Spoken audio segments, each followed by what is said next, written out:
Well, hello. Welcome once again to Pale Blooms and Beyond. Thank you for joining us today. Brian Cadd is an Australian singer, songwriter, keyboard player, producer, and label founder.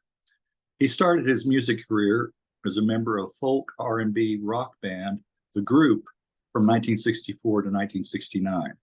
Brian then formed country rock band, Axiom, 1969 and 1971, with future Little River Band member Glenn Shorrock. Next up for Brian was the Bootleg Family Band. The original unit had a run from 1972 to 1978, with Brian departing in 1975.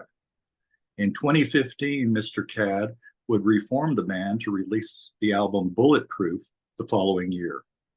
Beginning in the mid-70s, Brian would focus on recording his own albums as well as producing other artists. Brian played in American band, the Flying Burrito Brothers, from 1991 to 1993. My guest was recognized for his work with the Groop, Axiom, and as a solo artist by his induction into the Australian Recording Industry Association Hall of Fame in 2007. In 2010, Mr. Cadd released his autobiography, and a trio of new albums followed, including his latest this year's Dream Train. Well, welcome, Brian. Hey, how are you? All right, thanks for being here, and thanks for taking time out to do this. Well, take us back to the beginning. Where were you born? I was born in Perth, which is in Western Australia on the west coast. And I guess I started pretty early. My mother was a soprano, but was terrified of audiences, and I was the eldest son. So I started tinkling around on the old piano, and she decided to focus on my career rather than hers. So by the time I was 12 years old, I was on television in Western Australia every week. Oh, okay. On a kind of kids show in a kids band. So yeah. I had a pretty good, up for a year, so I had a pretty good introduction to the industry at a very early age. Well, it was good that your mother had that background. She was encouraging, where so many parents were discouraging, wanting to get into music. That's right. My father kind of belonged more in that. Okay. He thought it was a fun thing to do for a hobby, but you wouldn't want to live on it. Right. It's not a career that's going to sustain you. Well, do you have your early fond memories of hearing music in the household? Yeah. And the strange thing is, when I was about 8, I had a little radio, and I used to listen Sunday mornings. One of the radio stations in Perth had this 2-hour country music show. Now you figure I was an 8-year-old, and they had all the Slims and all the Hanks and all them, and I listened to it religiously. And it really helped me because I fell in love with the whole storytelling concept, and that has remained with me from then on. And this last album in the trilogy that you mentioned, which is out now, is my very first country album. And it's a bit like closing the circle, Here I am back with Hank and Slim again. Right, back where you started. Yeah. I was thinking Slim Dusty. I remember, I think I have an album by him. Yeah. How do you know this stuff? Did Slim get to Texas? I don't think so. I do a lot of research, and I just I have a wide appreciation and taste in music. So what was the first musical instrument that you learned to play? Was that the piano? I've only ever learned to play one, and I learned it so early in life. By the time I realized that it wasn't a guitar, and that guitars were hip and piano weren't hip, pianos weren't hip, it was just too late, because what was easy to do on the piano, assumed to be so impossible on a guitar. You couldn't even just look at it. You had to figure it out. Whereas the piano, you just knew that's what it was. And so I never really tried. And then by the time I got to, be in bands and stuff like that, I just realized that there's so many great guitar players. There's no point in me trying to be another one. So I've been blessed in my life of having so many beautiful players to play with. So I never ever bothered to learn another instrument. After that, right. Well, how about some artists and musicians that you were into, like as a teenager? When I first started, I was the first record I ever bought was Jerry Lee Lewis, and it was Okay. it was an EP. It was that EP which had Great Balls of Fire and High School, whatever the high school thing was. Oh yeah, I what was that? can't High remember. school. Yeah, yeah, High yeah, School yeah. Oh, Competent. No, competent? No, I was going to say that too. rocking I, at the high school up, that thing. Anyway. But I played that thing incessantly. That was my first actual influence. And then I discovered Little Richard, and that really took me on another trip because he was a rock and roll player in a different sense than Jerry. And I was, fooling around with that up until the time I basically decided I was wanting to join a rock band, and that was right when the Stones arrived and the Beatles arrived. And so I was on the path. I was on the dream train, baby. I wasn't going to go anywhere else. you were already bitten, right? Yeah, Yeah, I was there. you were there. Well, what was the music scene? Was there any kind of music scene around you at the time? Well, Australia was a bit like most of the other satellite nations. They didn't have their own. They didn't have their own music scene in terms of originality, because everyone in that early period just took all of the foreign songs, which were most of them, from the radio and learnt them. So something that would have been original and a big hit in America or in England became another one for another artist here in Australia. So it took us a long time to actually figure out that we could write and we could produce our own stuff. And it wasn't really until mid-60s or so that the industry started its own endeavors. Most of that time we just ripped off everybody else. Well, didn't rip them off, but we complimented everyone else. There you go. That's the word. That's the operative word. Well, you know who Dave Tice is? Yeah, Okay. absolutely. I talked to him recently, and he echoed the same sentiment, the same things that you're saying Yeah, about music theory. Yeah, yeah. He talked. but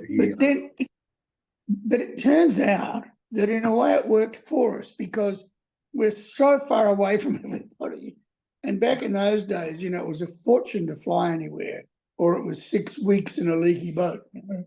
So after a while, it got to the point where we actually gave birth to our own absolutely individual music scene. And I think that's reflected over the years. We've had a lot of very unusual acts and unusual records and very brave producers and people who weren't really perhaps qualified to be what they did. But, there was no one to tell us any different. So off we went. And I think that's, maybe if we'd all, grown up in Philadelphia, it would have sounded like all the local bands there. But we only had a choice to sound like us. There wasn't anything else. That's right. That's right. Well, just like the Liverpool scene, with the Beatles, when they came out, they had their own unique sound too. They borrowed from America, some of the R&B and that kind of stuff, but then they made it their own. So I think part of that was it was very cultural. It was very much it was a tough town, and it was it's just by definition, it was a rock and roll town, and and there's a lot of wild clubs and stuff, and the music was born in the same way because none of those people were ever going to be able to afford to go to America or anywhere mainstream. So you got to build it yourself, That's right. That's right. Well, were you in a band before the group? Oh yeah, but they were not. Well, it's not that they weren't real bands, but they were all part-time things. Okay. Except for the last one, I was in a band. Now you got me. I'm going to try and think of it. And that band, we were still, we were part-time. We weren't professional. Okay. But we were signed by CBS as it was then. Ah, okay. And on the label was a group called the Groop. And so, and we used to go out and support them all over the place and got to be really good friends. So what really happened for me was at some point, two of the members of the group went overseas, and so the group was in limbo. So they pinched myself and the lead singer from this other band. And we just, in a real quick moment, we became, instead of amateurs who worked in stores and, worked in the weekends, we became in a professional group. These guys had already had big hits. And here's the key. They wrote their own stuff in an era where people didn't really, most of them were still professional songwriters. And they wrote all their own things. So I just plunged into this great world where, I didn't work for a living anymore, at least according to my father. And we mostly got paid in chicks and beer, which really turned out to be mostly just beer. And we were touring the place and we were making records. And it was just the most tremendous thing for a 20-year-old to go through. It was a perfect entry, Right. You just dove in head first. Well, speaking of live shows, any memorable shows with the group? Oh, yeah, lots. And we went to England. We won a trip to England, 6 weeks in a boat. But we played the Marquee in a whole bunch of places in London and around England. We toured England quite a lot. We never got the success record-wise, which in the end caused us to break up. But we saw a lot of it. We saw that, is it an M1 or A1 in England? We saw all up and down there for 2 years. And it was a tremendous, we lived off King's Road in Chelsea, where, it was just like that. That was the center of the universe. And you walk by the Chelsea drugstore, literally. And I remember once I walked past the Chelsea drugstore, and they had speakers that played out into the streets. And I swear this is true. They were playing You Can't Always Get What You Want. And Mick Jagger walked out of the shop and passed me over the road and went. And I thought, this is it, man. I'm where it all is. I ain't going anywhere. Wow, what a surreal moment. Yeah, exactly. Well, you mentioned the Marquee. That was the place to play and get a residency there. That was the hip place right there. Well, I first heard "Woman, You're Breaking Me" off of a Various Artists compilation. It was like a best of '60s Down Under, I think it was, and it was on there. Yeah. Well, that was the first song. That's the first song I ever wrote, and this is right after we joined the band. Yeah. And the producer from CBS in Sydney rang and said, "I'm coming down next week. I want to hear all the songs. We'll pick the new single." Yeah. And I'd never written a song. I could barely write my name. I'd never written a song. And so everyone went into writing mode. All the real writers went into writing mode, and they stuck me with the drummer, who'd also never written anything in his whole life. Anyway, we're in the rehearsal rooms just fooling around trying, and the little riff that starts the song just sort of came. And we looked as though we'd opened a treasure chest, but we didn't know what to do with anything. Anyway, so we were there for a couple of days, during which time we finished "Woman, You're Breaking Me." And when the guy came down, he listened to everybody's songs. And then he said, "Anyone else?" And we said, "Oh, we've got one, sir." And we played him that. And he said, "That's the single." And all the other writers went, and it went number one. It's the first song I ever wrote. So that was a great encouraging moment for me. Right. That's what you need too, is encouragement at an early age like that. Yes. If you'd gone through a period of writing and they kept flopping, then it would be, hard to just keep being motivated. But that worked out really well for you early on. Well, also the band Masters Apprentices approached you hoping you could help write a hit for them. And then you and Max Ross co-wrote "Silver People," which the band retitled "Elevator Driver." That's right. Yeah. And to this day, nobody has a clue what the lyrics mean, least of all us. But it was an era, wasn't it, where people sang all kinds of silly stuff, and it was all mystical and psychedelic. Yeah. And it was it was very psychedelic of the time, of the time. And I like the echoey vocals in it too. Yeah, really. Yeah. You know, There weren't a lot of choices back then. It was either really echoey or nothing. or not. Well, it worked. It worked. And it worked for them too. It worked for the band.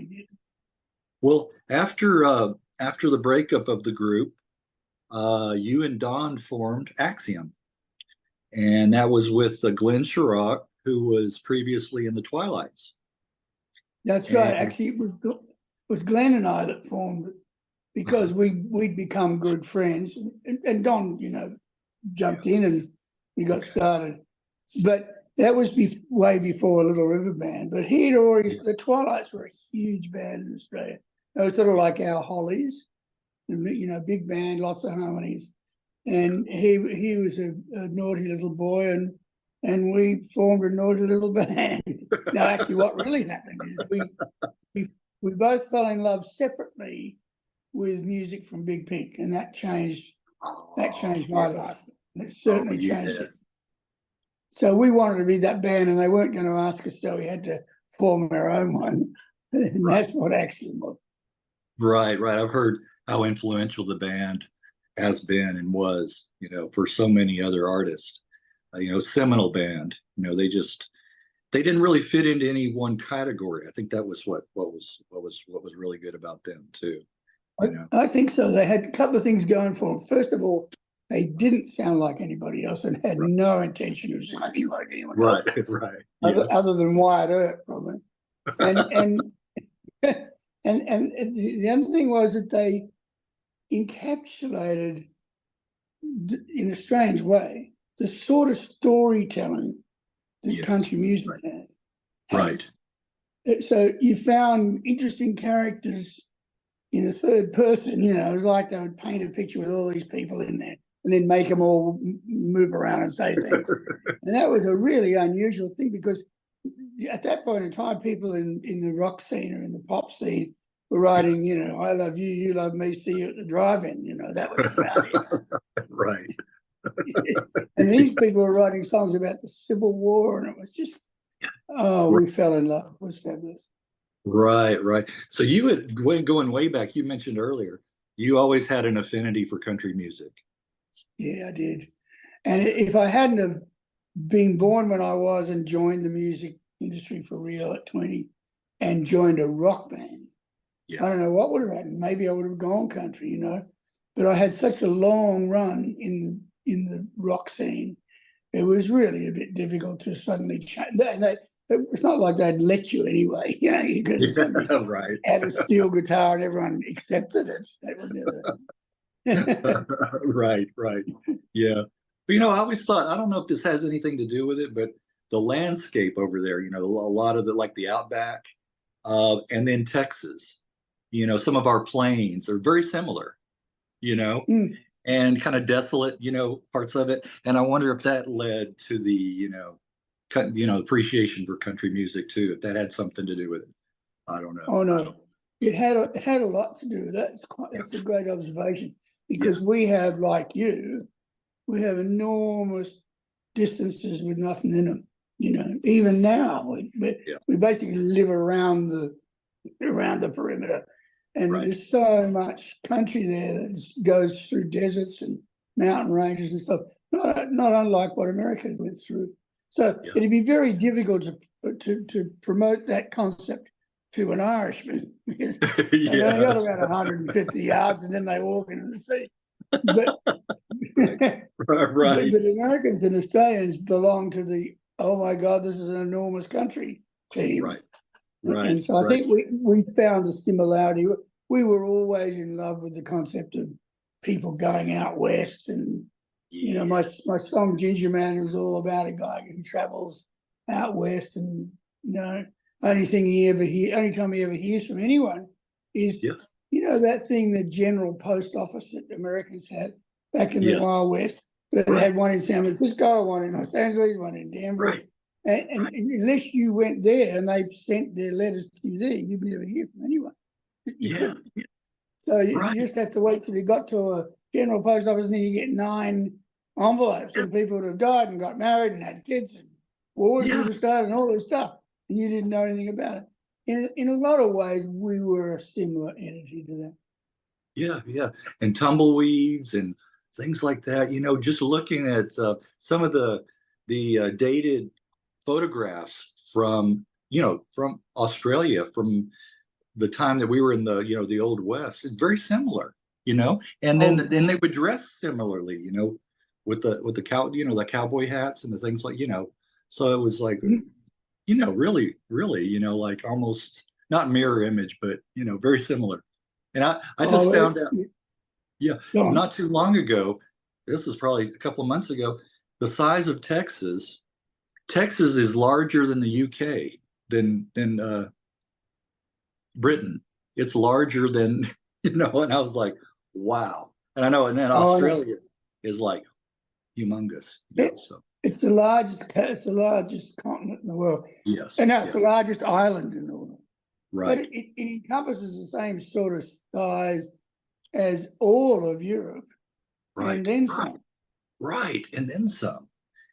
Wow. Well, going back to the music again, the first single from Axiom, 1969's Arkansas Grass. I like that one. Yeah. Right. Yeah. So imagine an Australian rock band. Yeah. Coming out with a single which actually did really, really well, called Arkansas Grass. Now, if you listen to the song, it's about the American Civil War. Yeah. Believe it or not, there were disc jockeys in Australia who complained and said, why does it have to be Arkansas grass? Why can't it be Melbourne grass or Sydney grass or Canterfield grass? So I'd have to painfully say to them, because it's the American Civil War. That doesn't have any relationship to it. And they were just so annoyed because they wanted me to write songs with Australian names. And that's just a stupid little thing I want to tell you.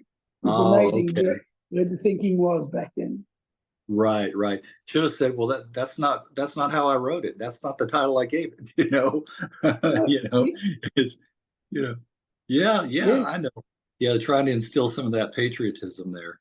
Well, 1970, A Little Ray of Sunshine. Tell a story. That one has a special place in your heart over the years. Yeah, well, it's a lot to do with the fact that it was actually written about I very rarely write songs about actual things. I'm a bit like the band. I like to put people in places and move them around and make them do that. We don't write it really ever about me, and I don't, or my family. But this was written about not a great situation with a real couple, and they just had the stormiest relationship, and then eventually they broke up. But she was already expecting, and this little girl was born. She was so gorgeous, but those things where people come out on the groom's side or come out on the bride's side, and well, everyone was dividing up into teams, and I'm saying, this is beautiful little girl just arrived. Why isn't it about her? And so I wrote the song really for her. But over the years, and this still happens to me now when I do gigs, people afterwards always say to me, when that song came out, our little Gloria was born, and we went out of the maternity hospital, and that's the first song we heard. Now, I'd be a zillionaire if I'd got $10 every time someone said that to me. So I have this theory that in Australia there's a radio network which only operates in maternity wards and only plays that one song. It has to be. For it to happen as often as it has, yeah. Oh, yeah. I know it. When they walk towards me, I do the CD signing, they walk towards me, I go, I'll bet you any money this is little Gloria. And it always is. I can see the DJ going, okay, we got another delivery, okay. Yeah. Puts it on. That's good. Well, the band traveled to England to try to make it there, but it didn't happen, right? No, because in one of those great things that we all do in our lives, you zig when you should have zagged. And at that time, our influences apart from the band were the Birds and Poco and and Flying Burritos and all those bands on the West Coast.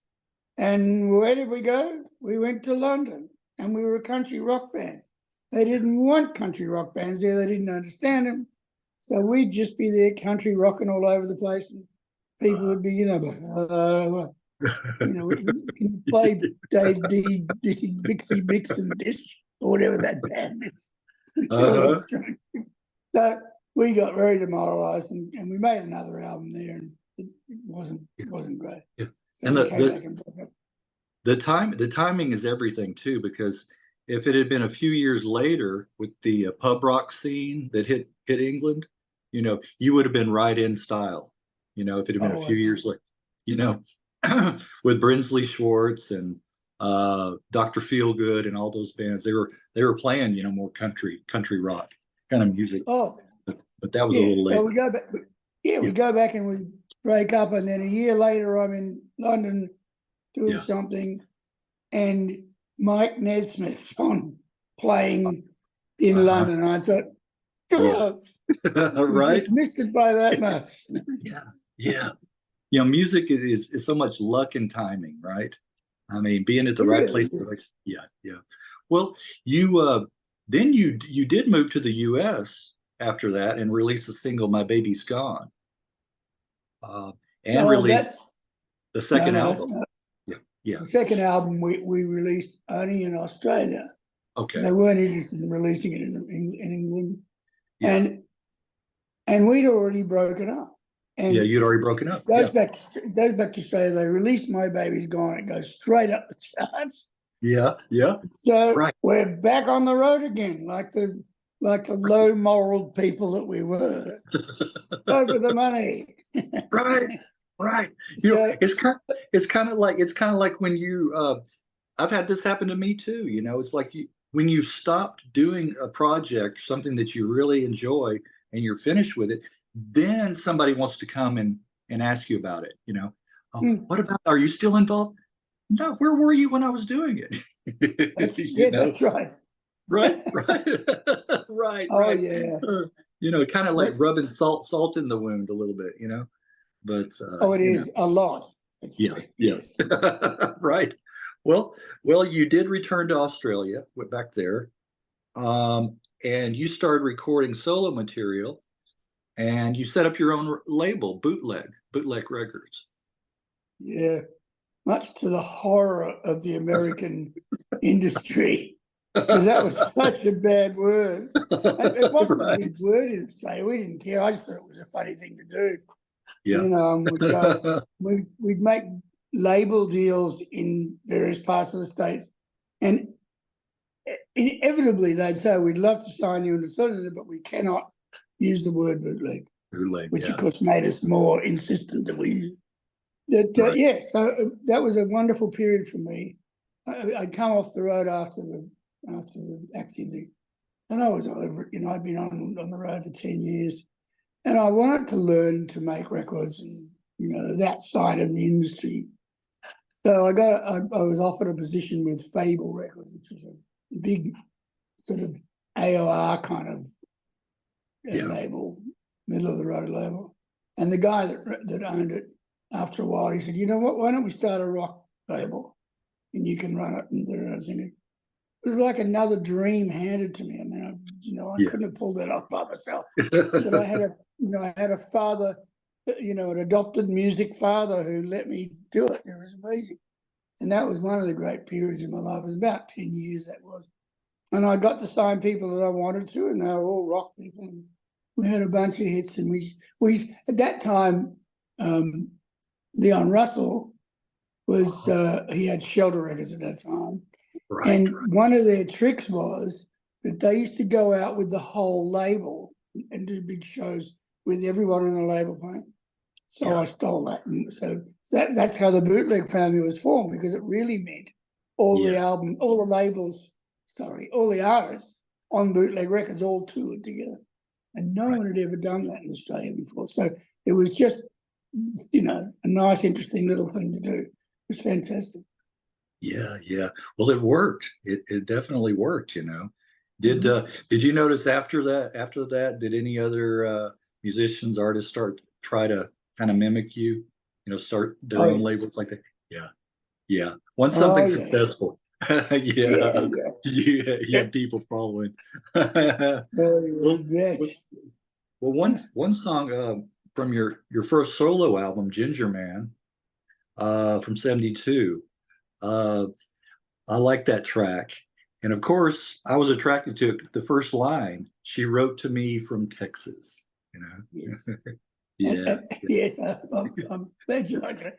But as we said before, it was all about the concept of this guy leaving his place and just traveling all over the West. And the only time he ever heard anything was at those General Post Office things. Yeah. Yeah. And it was an interesting concept because it enabled me to tell all the stories about his life, all the different parts of his life, without actually doing it just in narrative form, And it was fun to do. The interesting thing was the chorus, Ginger Man. Yeah. When we were recording it, I put a rough vocal on, after we did the band track. And when it got to the chorus, I just sang Ginger Man, Follow Me Home. And I had no idea what it meant. And I kept avoiding doing that vocal, And finally, the engineer said to me, you're going to have to do this, because we finished everything else. I can't. You got to do this.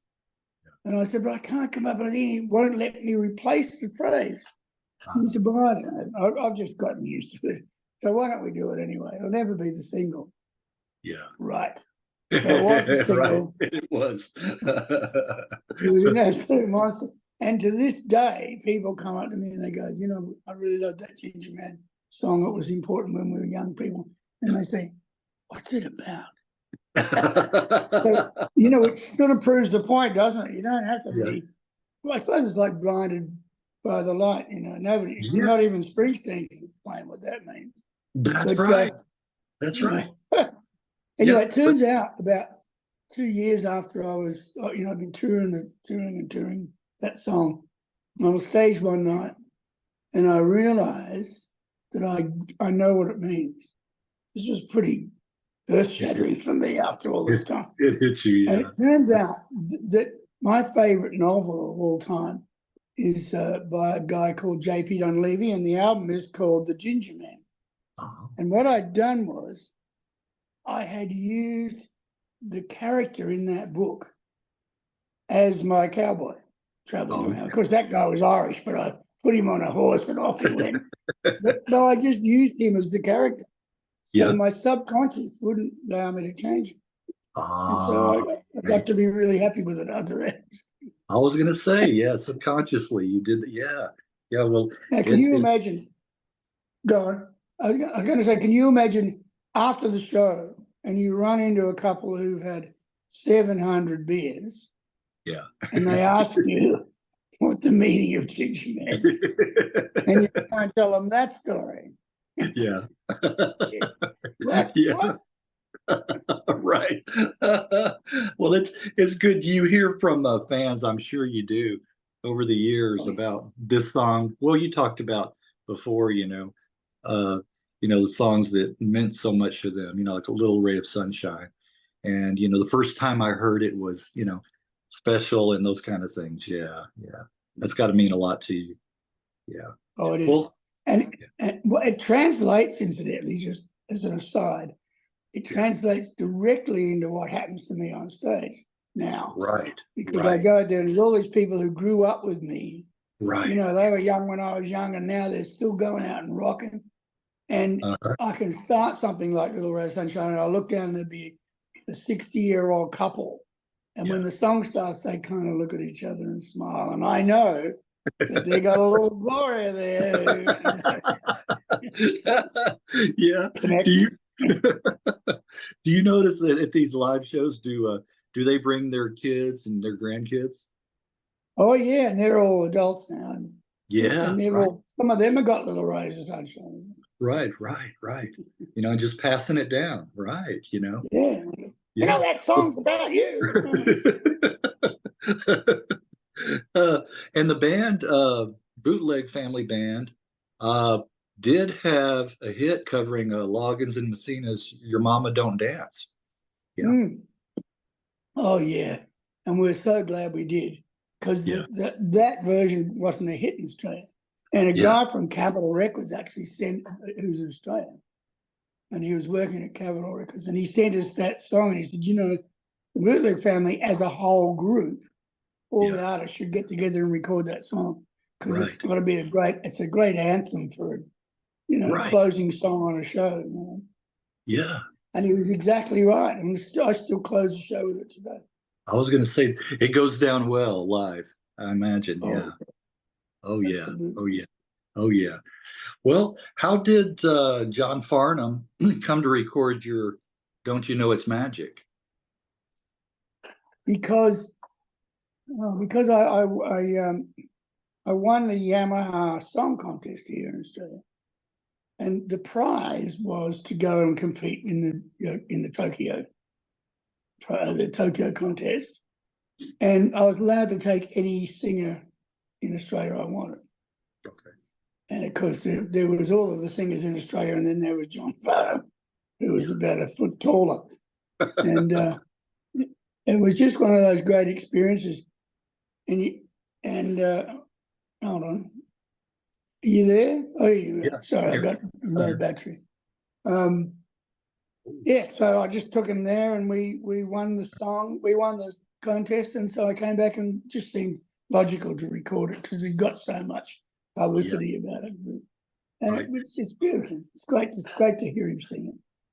Yeah. 73, you were awarded Best Songwriter and Most Popular Australian Musician at the King of Pop Awards. Yeah. Yeah. Yes, really. And Farnham was king Uh-huh. of pop. He was the king. You had a king and queen of pop. Right. You know, a little bit later, I think I didn't have it in my questions, but I noticed that you worked with Russell Morris. Oh yeah, He's been yeah. a favorite of mine too, and I would really like. He's still around, right? Is he still around? Oh yeah. He just retired at the beginning of this year. He's been Okay. around ever since, and Yeah. we've been friends since we were kids. Yeah. And Yeah. Yeah. I would really like to, chance to talk to him. That would be really, really, really good. Well, well, 19, 1974. Yeah, any good word you can do, or any plugs at all, anybody that you know. Wait and see how what? this goes first. Wait and see if you're happy with this first. Um 1974's Let's Go. Was this one written from personal experience? In a strange way, Okay. it wasn't written by me. It was, I'm sorry, for me. But Yeah. I was recording the album, Yeah. and I was using this he's great young engineer then. He's older now, but then, and he had this dreadful girlfriend. And this is in the days of none of these phones, So if she called, she would call and be in the control room, or and she'd just go him all the time. She gave him such a bad time. It was horrible. And then he'd get off the phone and he'd be embarrassed, and you'd think he'd want to burst into tears and whatever. And it just got to the point where I just got sick of it. But I didn't want to say anything to him because we were rocking and it was good. And, he was only a young guy and obviously wasn't going to last. So one day I woke up and the song was in my head, and I took it in and we recorded it. And to this day, he has no idea that it was about him. It was All about the him. way through the process and everything. And I would have thought he would have got it in one. And we'd be doing guitars on the song, and she'd call. And we'd have Oh, this massive fight, and then he'd come back and we'd do the guitars. And I said, how are you not getting this? That's funny. That's funny. That's funny.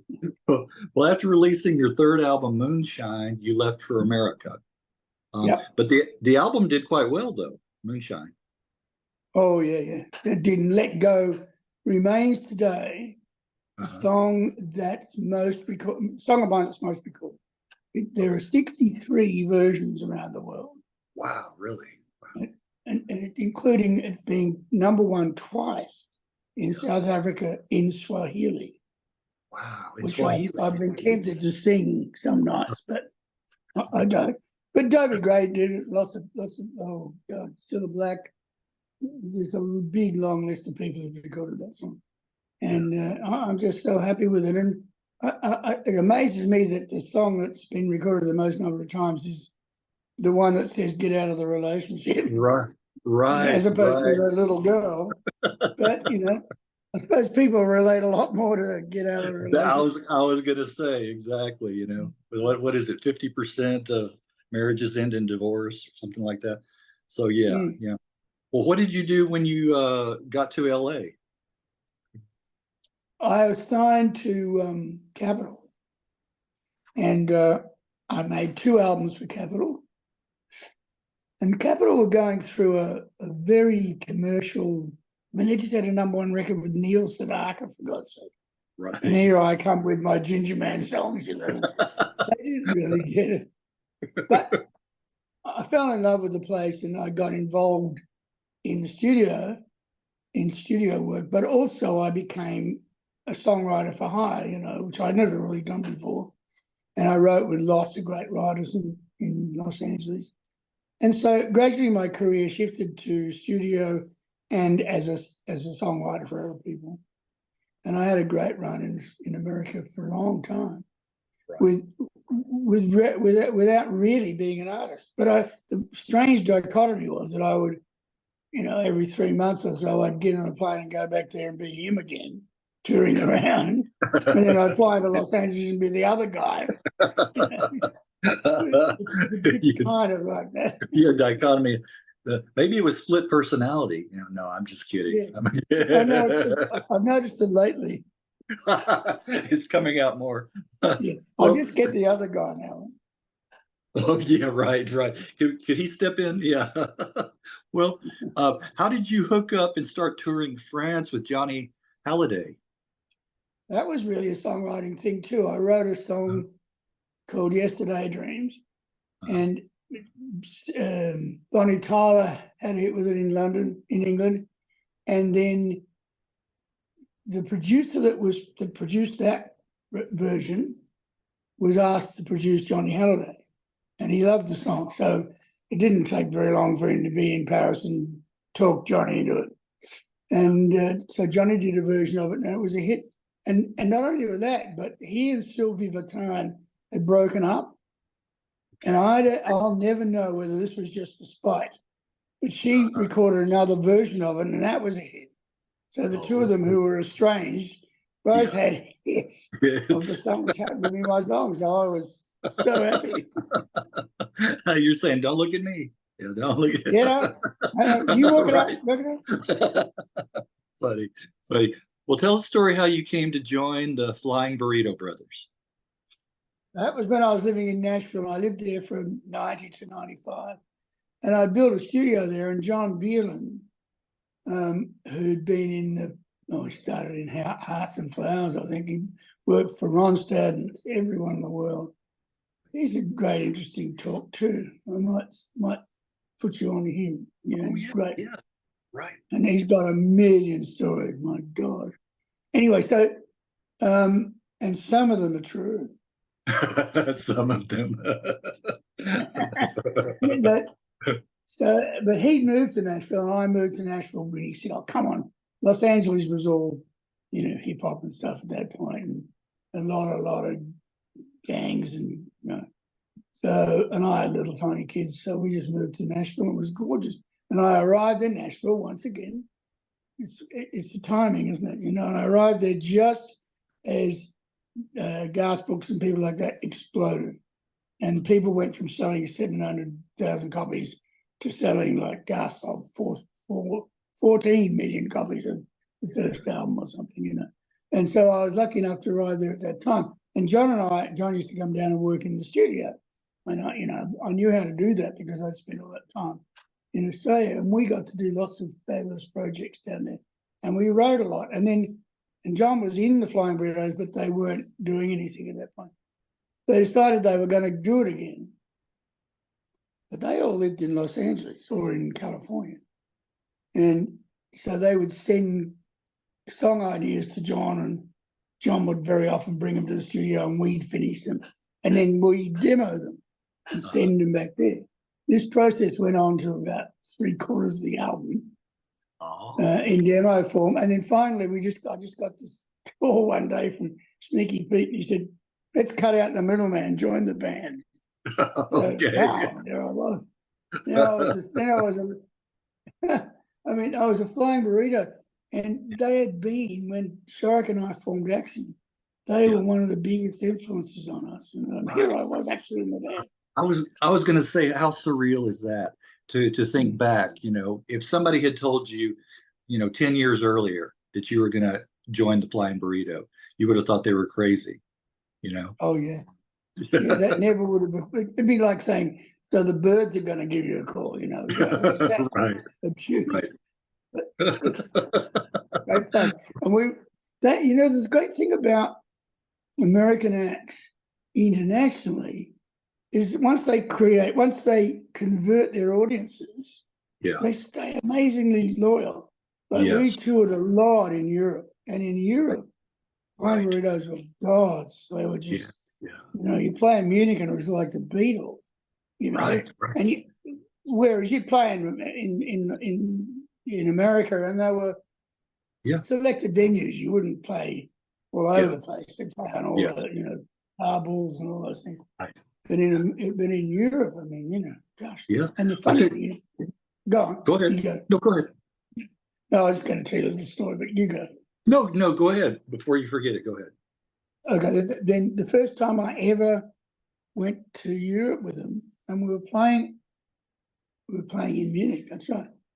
And we came out on stage, and I'd never played in front of a European audience. And John said before we go, now they're a bit different. So, okay. So we go out on stage, and all during the first number, I can hear bang, bang, bang. I'm thinking, well, this is too different. I don't want to be here. And at the end of the first song, I was like, I was going to run away. And John he's really laughing, He says, have a look in the audience. When I looked down in the audience, and an enormous percentage of the audience, males, were wearing sheriff's badges. Oh, wow. And the little vest and everything, and they had cat pistols. Cat pistols, and they're shooting them. And they were shooting them all over. That's because they couldn't divide up between country and Western. Yeah. Okay. So their version of country included Roy Rogers and and all those people, a Lone Ranger.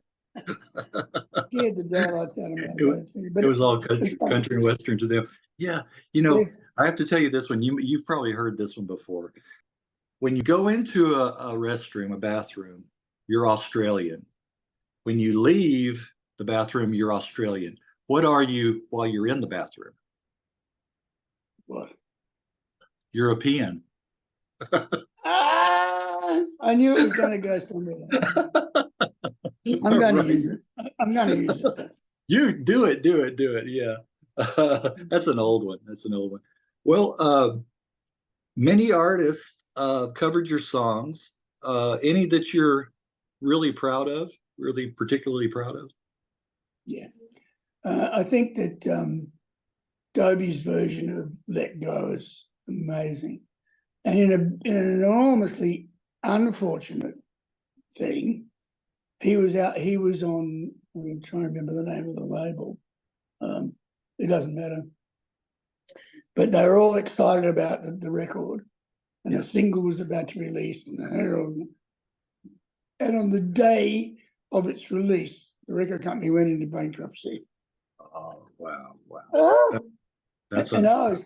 And it's a great record. I mean, if you ever get a chance to hear it. Yeah. And Rick Hall did it, and it was just beautiful. And Dobie was really excited about it. It was going to be his, new thing. So that was one opportunity. But the other one that really worked for me was I got to play on this. Was the Pointer Sisters did a version of one of my songs, and I got to be on the on the actual session with Davey Johnson and the other guys that played on the session. They were all mates. And that was a big thrill for me. That was fantastic. Except the embarrassing thing was we did it in a key that, it was a major key, A or G or something. And they did it about 6 times, and then they went into a huddle, and then they came back and said, "Can you put it down a half step?" And a half step put it in something like F sharp, which was an absolute nightmare, and I could not play in that key. So as a result of that, my piano track is virtually not there on the record. It's been replaced by an organ player, but it doesn't matter. That was just one little aside. And the other little aside was that we're sitting there, during the session and just having a bit of a laugh and things. And this enormous shadow came and fell over me. And then this guy sat down, and it was Kareem Abdul-Jabbar. Oh, wow. That's He enormous. was a real, it was a mate of theirs. Yeah. These are all just little real things. Yeah. But I'm very proud of that version of that. And the funny thing was that it didn't go on the album because they didn't want the album to be too R&B. And it's quite an R&B song. Anyway, so okay. And then a couple of weeks later, my publisher rang me and he said, "I don't know whether this is even worth getting excited about." He said, "But the Pointers are releasing their second single, and you're on the B-side." And I'm thinking, whoopee. Yeah. And I said, yeah. And he said, the A-side is Springsteen's song called Fire. I don't know whether it'll do anything. It was immense. And of course, the gag is you get paid exactly the same for the B-side as you do for the A-side. Right. So that was an immensely successful record that no one ever heard of. And I was very happy for that. Yeah. Oh, I'm so glad over history over that the DJs flipped it over and played the B-side, because there's a lot of good great tracks on the B-sides, too. Yeah. Well, but go ahead. The other problem is that the only time a lot of people ever heard that song was when some drunk in a bar pressed the wrong button. Oh, okay. Meant to play Fire, but didn't get Fire. So, right, by accident. Well, you played thousands and thousands of live shows. Are there any special moments or locations or countries that you really like to play? Oh yeah, I love to play in Europe. They're just so, because I don't know how much they actually get. Well, at least certainly back in those days, I don't know how many people actually toured there. But every time we toured there, they'd just be absolutely over the top. But I don't mind. I like to play in England, and I played in America. And I think my biggest thrill was, and neither of these were shows, they were television shows. But in the same 2 days, I played on Don Kirshner's rock concert. Yeah. And the next night, I did the midnight special. The midnight special. Yes. No, big film. Yeah, exactly. Was that live or was it lip synced? Do you remember? Oh no, they were both live. Yeah. It was live. That was live. Oh wow. Okay. Yeah. Well, in 2007, as I mentioned in the intro, you were recognized for your work with the group Axiom and as a solo artist, being inducted into the Australian Recording Industry Association Hall of Fame. That must have been a pretty proud moment. Yeah, it's lovely. And the reason is because it's an award that you get from your peers. Yeah. That's what everyone says that, and that's true.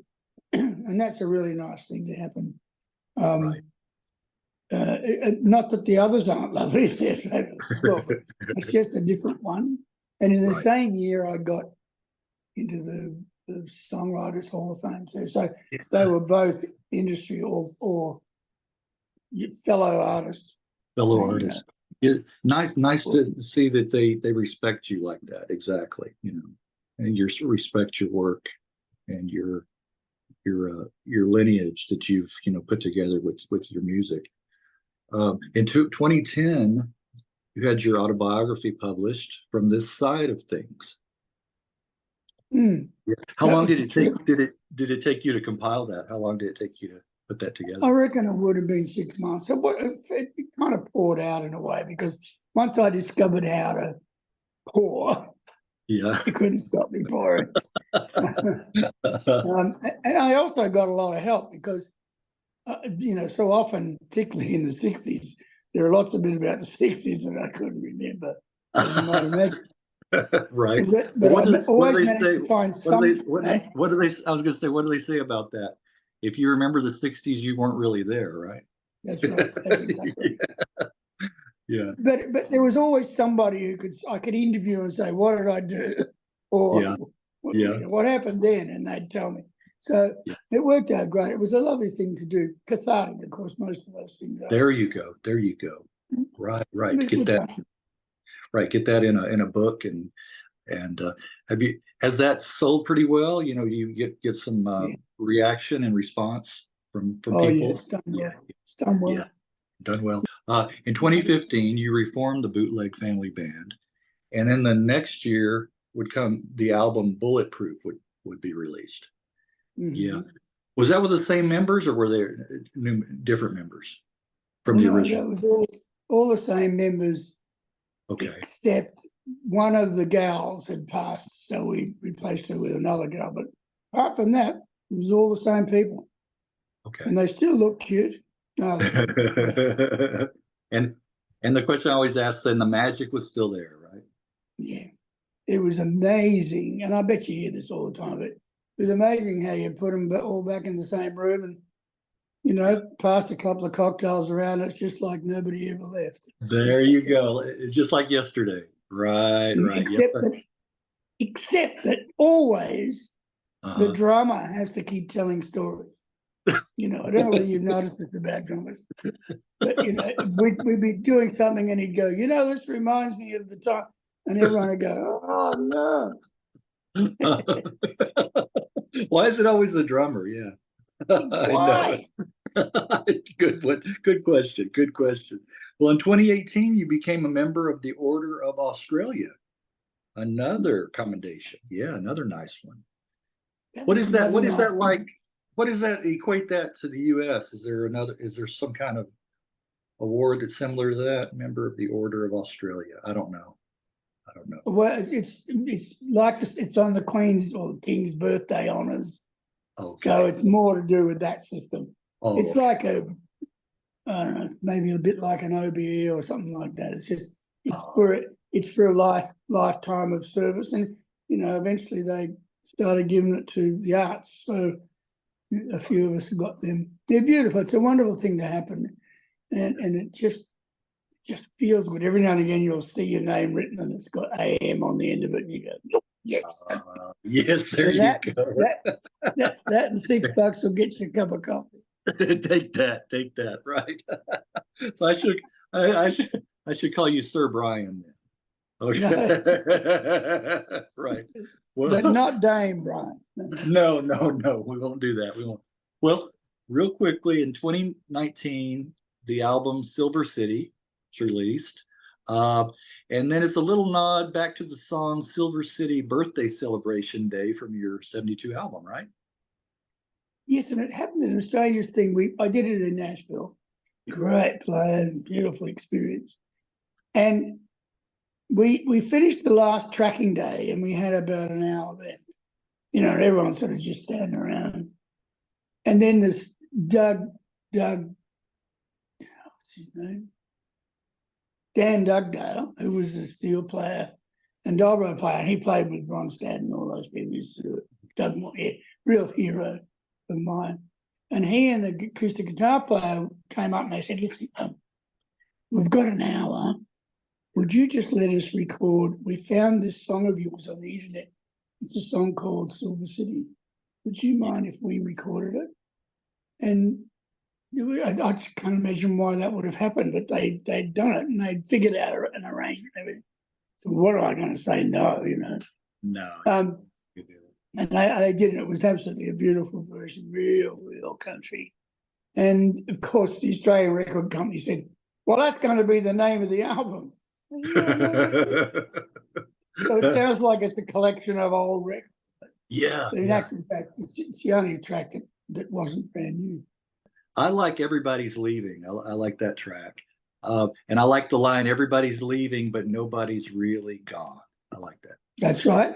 And I do that every night on stage, and it's become a bit of an anthem here. Yeah, It was never released as a single or anything, but people sing along with it, you know. yeah.